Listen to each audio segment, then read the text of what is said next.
بسم اللہ الرحمن الرحیم نحمده ونصلی علی رسوله الکریم اما بعد۔ معزز ناظرین و سامعین، جیسا کہ ہم جانتے ہیں کہ محرم الحرام کا مہینہ چل رہا ہے۔ یہ بڑی برکت اور حرمت اور ادب و احترام والا مہینہ ہے۔ عام طور پر لوگ یہ سمجھتے ہیں کہ اس مہینے کی اہمیت اور فضیلت حضرت حسین رضی اللہ عنہ کی وجہ سے ہے،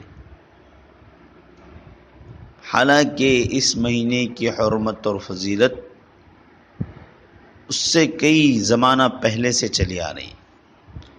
اللہ تعالیٰ نے قرآن کریم کے اندر ارشاد فرمایا ہے، ان عدت الشہور عند اللہ 12 شہرا فی کتاب اللہ یوم خلق السماوات والارض منها 4 حرم،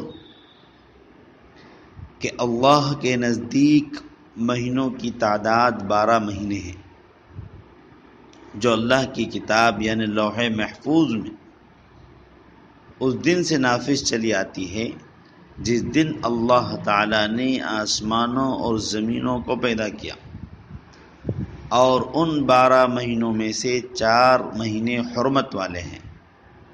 یہ جو کہا منہا 4 حرم، 4 مہینے حرمت والے، وہ 4 مہینے کون کون سے ہیں؟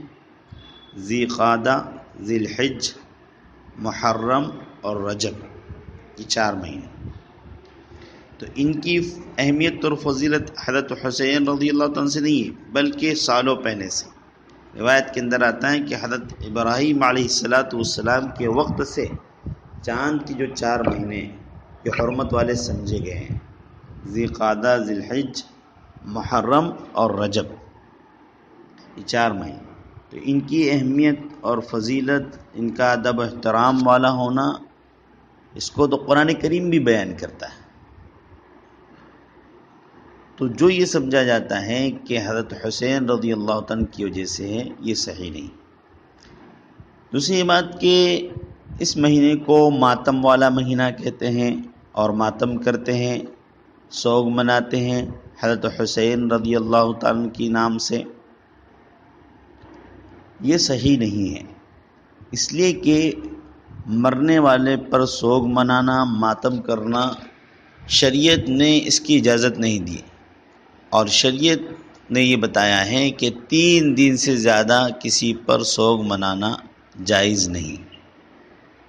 صرف عورت کے لیے شریعت نے یہ اختیار دیا ہے اور واجب قرار دیا ہے کہ وہ اپنے شوہر کے انتقال پر 4 مہینے 10 دن تک سوگ منائے، اس کے علاوہ کسی کو اجازت نہیں ہے۔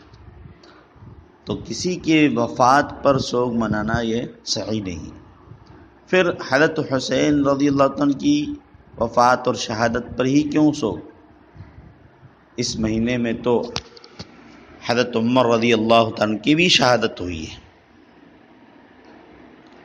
اور پھر ایک بات یہ ہے کہ ہم سوگ اور ماتم کیوں منائیں؟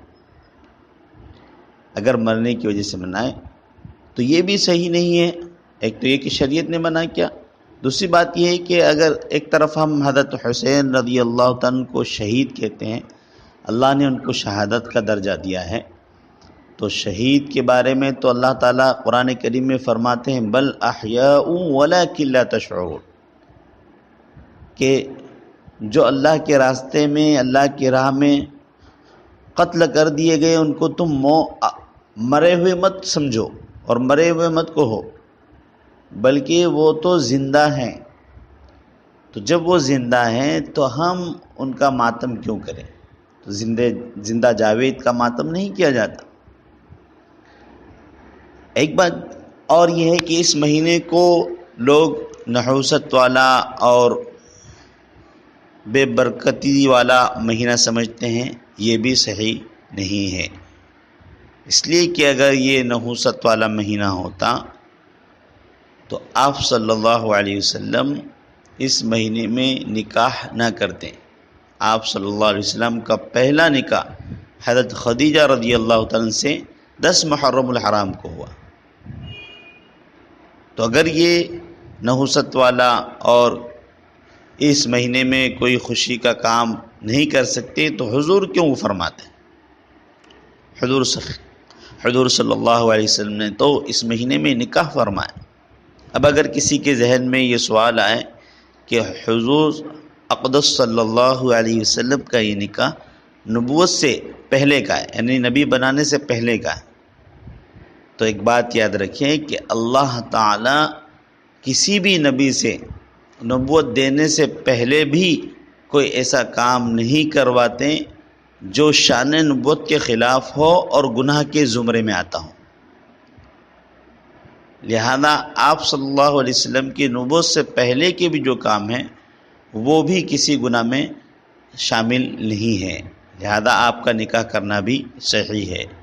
اس سے سمجھ میں آتا ہے کہ ہم شادی بیاہ کا پروگرام اس مہینے میں کر سکتے ہیں، جس کو عام لوگ نحوست والا مہینہ سمجھتے ہیں اور جس کی وجہ سے شادی وغیرہ کا پروگرام نہیں کرتے، ایسی بات نہیں ہے۔